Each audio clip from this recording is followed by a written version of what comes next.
सियासी पारा इन दिनों हाई चल रहा है। वहीं इस बीच सीएम नीतीश कुमार को लेकर के लालू यादव ने चौंकाने वाला बयान दिया है। दरअसल उन्होंने बातचीत के दौरान कहा कि सीएम नीतीश कुमार के लिए दरवाजे खुले हुए हैं, वो साथ में आए और काम करें। वो अगर महागठबंधन के साथ आना चाहते हैं तो आ जाएं। इस बयान में सियासी गलियारों में हलचल तेज कर दी है, साथ ही एनडीए खेमे की बेचैनी को भी बढ़ा दिया है।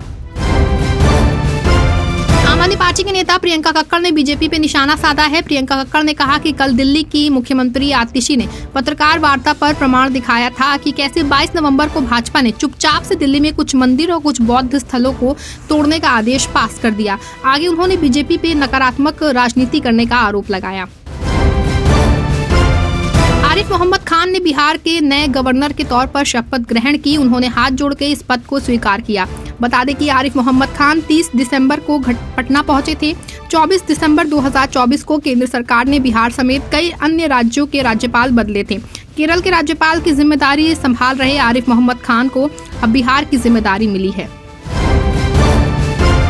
अपने बयानों को लेकर अक्सर चर्चा में रहने वाले शिवसेना यूबीटी नेता संजय राउत ने एक बार फिर से भाजपा पे हमला बोला है। उन्होंने कहा कि मेरे मन में संदेह है कि साल 2026 के बाद केंद्र सरकार बचेगी या फिर नहीं। मुझे लगता है कि प्रधानमंत्री नरेंद्र मोदी अपना कार्यकाल पूरा नहीं करेंगे और एक बार केंद्र सरकार अस्थिर हो गई तो इसका असर महाराष्ट्र पर भी पड़ेगा। जनवरी 2025 में उत्तराखंड में समान नागरिक संहिता लागू हो जाएगी। इसके लिए भाजपा के राष्ट्रीय महासचिव दुष्यंत कुमार गौतम ने उत्तराखंड के मुख्यमंत्री पुष्कर सिंह धामी को धन्यवाद दिया। उन्होंने ये भी कहा कि यूसीसी और वन नेशन वन इलेक्शन जैसी कई पहल देश को आगे ले जा सकती हैं। मैं इसके लिए उत्तराखंड के सीएम को धन्यवाद देता हूं। यूसीसी और वन नेशन वन इलेक्शन जैसी कई पहल देश को आगे ले जा सकती हैं। भाजपा शासित राज्यों और अन्य राज्यों को भी इसे लागू करना चाहिए। सिर्फ विरोध के लिए इसका विरोध नहीं किया जा सकता।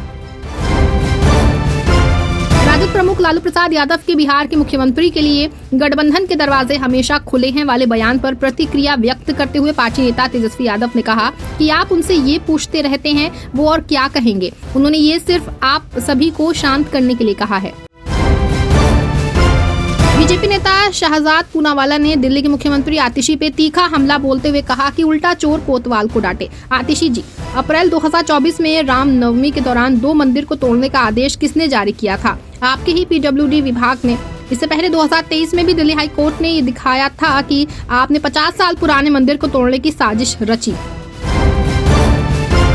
दिल्ली के बीजेपी प्रदेश अध्यक्ष वीरेंद्र सचदेवा ने आम आदमी पार्टी पर हमला बोला है। वीरेंद्र सचदेवा ने कहा कि आम आदमी पार्टी और अरविंद केजरीवाल फर्जी मतदान के लिए जरिए जो है वो चुनाव जीतना चाहते हैं। हमने खुद देखा है कि संजय सिंह का नाम सुल्तानपुर की नगर पालिका परिषद की वोटर लिस्ट में है। नई दिल्ली से उनका नाम, साथ ही तिलक नगर से भी वोटर लिस्ट में उनका नाम है। पंजाब में किसानों का धरना और अनिश्चित अनशन जारी है। उनकी वही मांगे हैं जो केंद्र सरकार ने 3 साल पहले मान ली थी, लेकिन अभी तक लागू नहीं की गई हैं। केजरीवाल ने बीजेपी में निशाना साधते हुए कहा कि बीजेपी सरकार अपने वादे से मुकर गई और किसानों से बात तक नहीं कर रही। कहा कि यदि किसानों को कुछ होता है तो उसके लिए बीजेपी जिम्मेदार होगी। आरजेडी सुप्रीमो लालू प्रसाद यादव के हालिया बयान से सियासी पारा 7वें आसमान पर है। वहीं इस बीच अब केंद्रीय मंत्री ललन सिंह ने पार्टी का स्टैंड एक तरह से साफ कर दिया है। केंद्रीय मंत्री और जेडीयू के वरिष्ठ नेता ललन सिंह ने कहा कि छोड़िए ना लालू जी क्या बोलते हैं, लालू जी क्या नहीं बोलते हैं, ये लालू जी से जाकर पूछिए। हम लोग एनडीए में हैं और मजबूती से हैं। इस सवाल पर कि तेजस्वी यादव कह रहे हैं कि नए साल में नई सरकार बनाएंगे, इस पर ललन सिंह ने कहा छोड़िए ना कौन क्या बोलता है, उस पर हम प्रतिक्रिया देते रहे।